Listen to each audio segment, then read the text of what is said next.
Bruchim Aboyim, again, welcome to our home. Thank you for attending. Tonight, this week on My Thoughts, I thought that I would discuss the belief in Judaism called a Besheret, a soulmate. The word Besheret is a Yiddish word meaning destined or fated. It is derived from the German word Besheret, which means bestowed or allotted. In Judaism, it has come to refer specifically to one's predestined spouse, life partner, your other half. Now, the Talmud in the Tractate of Sota states, 40 days before the formation of an embryo, that there's a heavenly voice, a bat kol, announces, the daughter of so-and-so is destined for so-and-so. Now, this implies that even before a person is physically formed, there is already a destined match set aside for them. Now, a 16th century fundamental Kabbalist called the Arizal teaches that soulmates are literally halves of one soul divided before birth into male and female aspects. This is much like Adam, the first man, who was created with both male and female form. Then God separated the two forms. Marriage is the reunification of that singular soul, so to speak, the return of a lost object. The Lubavitcher Rebbe, blessed memory, emphasized that whether someone is your Besheret or not, is only known in hindsight after the marriage. The process of dating and choosing requires free will and effort, since it is a mitzvah. Divine providence guides it, but does not guarantee the results. Rav Nachman of Breslov spoke about the incredible spiritual orchestration behind the union of two people. Even apparent obstacles or confusion in the search for one's Besheret are part of a higher divine choreography. Rabbi Yosef Karo in the Beit Yosef in Even Ezer 2 explains that the initial decree from heaven designates an ideal match, but it may not materialize because of a person's free will choice and spiritual merit. Even sincere prayer can actually alter the decree. This is a reason given as to why we do not arrange an engagement meal during a l'chaim, during the 3-week period that signifies the morning of the temples. But we do allow an announcement of the coming engagement. So the question becomes, why don't we wait? It's only 3 weeks. The answer is given that some other man may pray, and through his sincere prayers, actually take your Besheret for his wife, an example of the power of prayer. In addition, the concept of a Besheret is really connected to a woman more so than to a man. As I quoted in the Talmud in the Tractate of Sota, which states that the daughter, not the son, is destined to so-and-so. The mitzvah to have children is only a requirement on a man, and strangely enough, not on a woman. This fact is important, since a mitzvah is an act that you must have free will to choose whether to do or not to do. So since a woman is not commanded to have children, her spouse can be predetermined by heaven, which is not the case for a man. Now, all of this information is really an introduction to my 55 years of marriage to my Besheret, which we celebrated this week, thank God, with friends, family, and good health. With perfect hindsight, I would like to demonstrate how God Almighty, our benevolent Father in heaven, orchestrated our lives so that my wife and I could marry each other. I grew up in Detroit, Michigan. My mother was a 13-year-old girl out of a concentration camp. She was the only one of her immediate family to survive the Holocaust. She married my father and gave birth to me when she was only 14 years old of age. My parents were divorced when I was 5 years old, and then my father was in institutions. We were very poor, and we were living on welfare in the inner city. Really, there was no way for us to move out of the ghetto. It just so happened that my mother had an aunt who was living in a 2-family flat in a nice neighborhood in the city. She lived in the upstairs apartment of a 2-family flat, and her elderly in-laws lived in the lower flat. My aunt had a brother who lived in Philadelphia. He and his 2 partners owned 13 delicatessens in the city. He told my aunt that she should move to Philadelphia and that he would give her a deli, since she was a great cook in addition to being a sharp businesswoman. Well, she didn't want to turn down such a great opportunity, but she had a problem: her elderly in-laws. So she contacted my mother and asked her if she would agree to move into the upstairs flat and take care of her in-laws. In return, my aunt said that she would give my mother the upstairs apartment as compensation, and that after her in-laws passed on, my mother would own both flats. Well, you can imagine that my mother saw this as a gift from God Almighty himself. So when I was around 12 years old, we moved out of the ghetto into a beautiful neighborhood, nothing being an accident. The deli that I own today and I started working at as a busboy was 3 blocks down from the two-family flat. I was religious until I was 15 years old. It's interesting that looking back on my years, there were a couple of sentences that changed my life. When I was 13 years old, I attended a yeshiva in Baltimore. There was a teacher who tried to motivate me. He told me that there are 3 types of Jews: a tzaddik, a Beinoni, and a rasha. He described them as a righteous person, a fence-sitter, and an evil person. He told me that the tzaddik goes to heaven, the evil person goes to hell, and the fence-sitter, well, he goes to hell also. Well, I said to him that I was neither a tzaddik nor was I an evil person, which made me a fence-sitter. I said to him that if I'm not going to receive a portion in the next world, well, I'll take what I can from this world. So I packed my bags, and I left not only the yeshiva, I left religion. I became totally secular. I felt, that I didn't want to be a hypocrite. So rather than picking and choosing one mitzvah or another, I did nothing. So I went to public school for the first time in my life, and I got a job at the deli down the block. Again, we believe that nothing is an accident. It's kind of cute. The name of the deli where I started bussing dishes, and which I still own today, is called Lou's Deli. The Torah in the book of Bereshit in the portion of Vayetze tells us that Yaakov Avinu, Jacob our father, went to a place called Luz, and it became Beis El, the house of God. The owner of the deli's last name was Lowy. Not a coincidence that the Maharal of Prague, a great rabbi who lived in the 16th century's last name was also Lowy.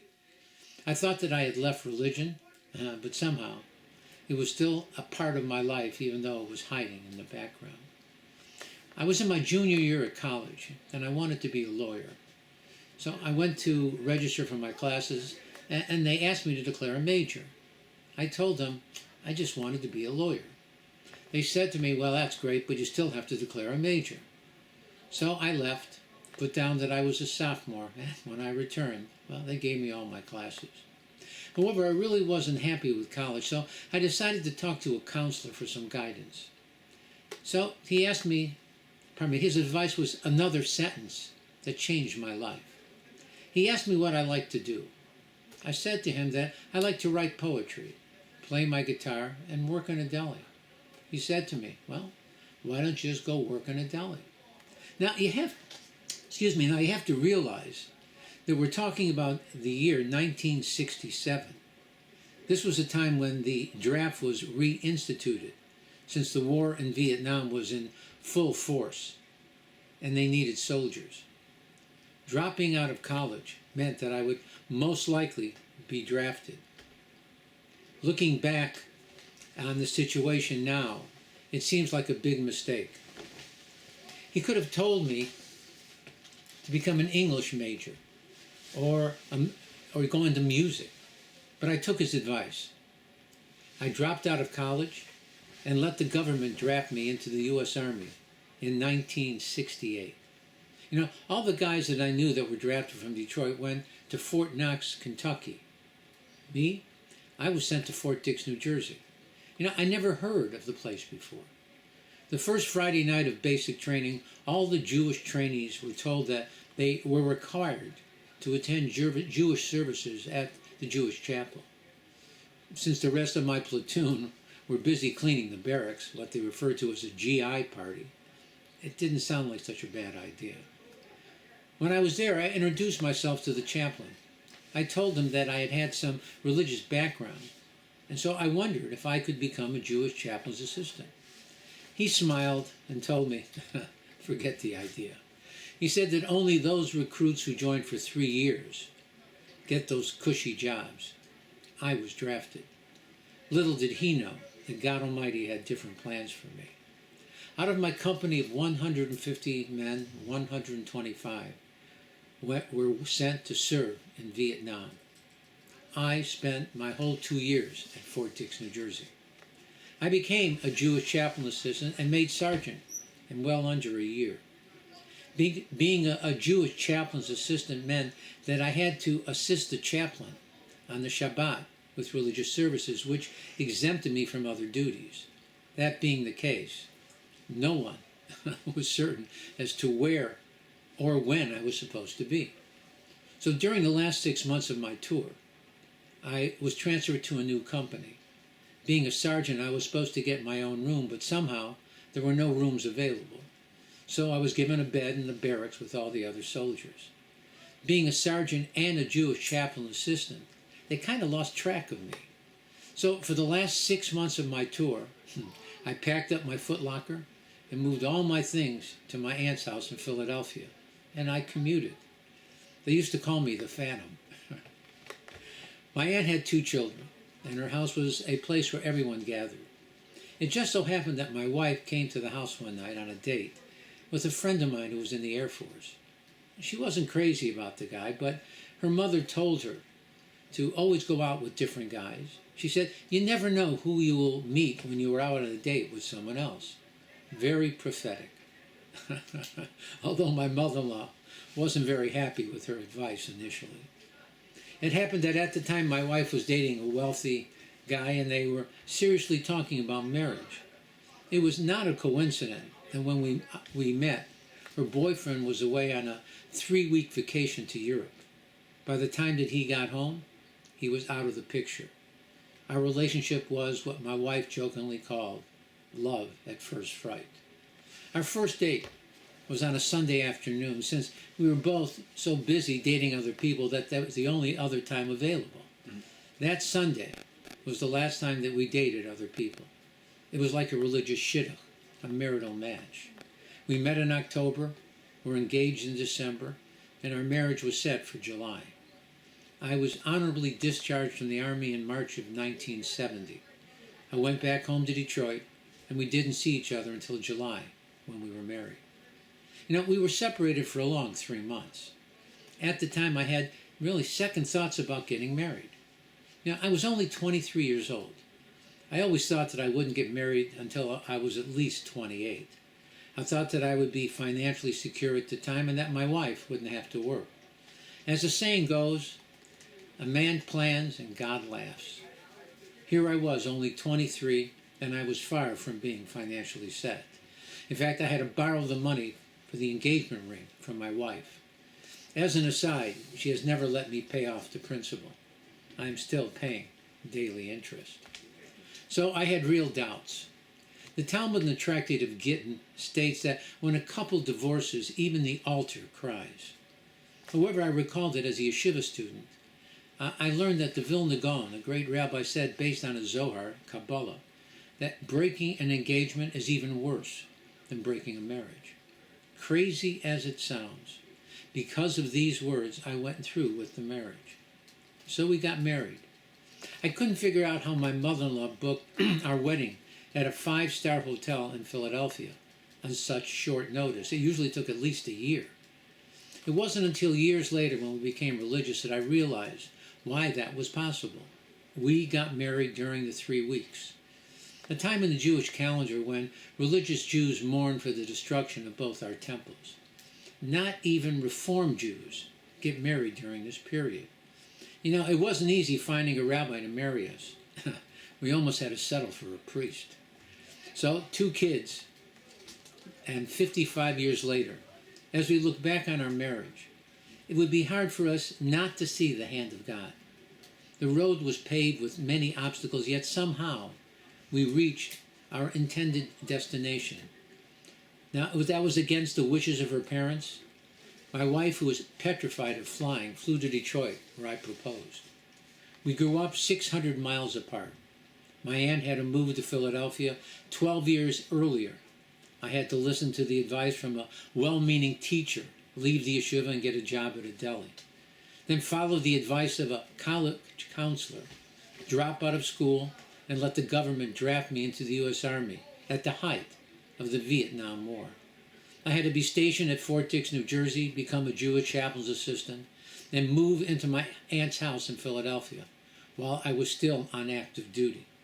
And the unlikelihood that my wife's boyfriend would be away on vacation for 3 weeks for all the pieces to fit. And then there was the thought of breaking the engagement and the unlikely reason as to why I did not. However, it was only in hindsight that I came to truly appreciate the special gift that God Almighty has given me in my life. We are two totally different people. Hot versus cold, white meat versus dark meat, fast versus comatose. The list goes on and on. We are true and complete opposites. When I want to know what my wife wants, I just think what it is that I want. And then I go the exact opposite way. Yeah, it usually works.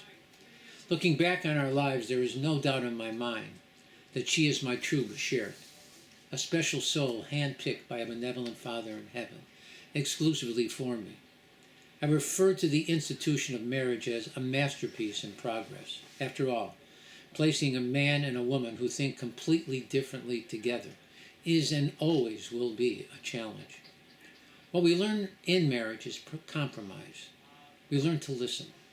We learn that there are many times a different way to observe a situation, not always better than ours, but still not without logic and merit. So when I was 12 years old, living in Detroit, God Almighty was already preparing the road for me to meet my Besheret in Philadelphia, 11 years in the future. It took just 2 sentences and a war to change the direction of my life, to put me on the right track, to meet the love of my life.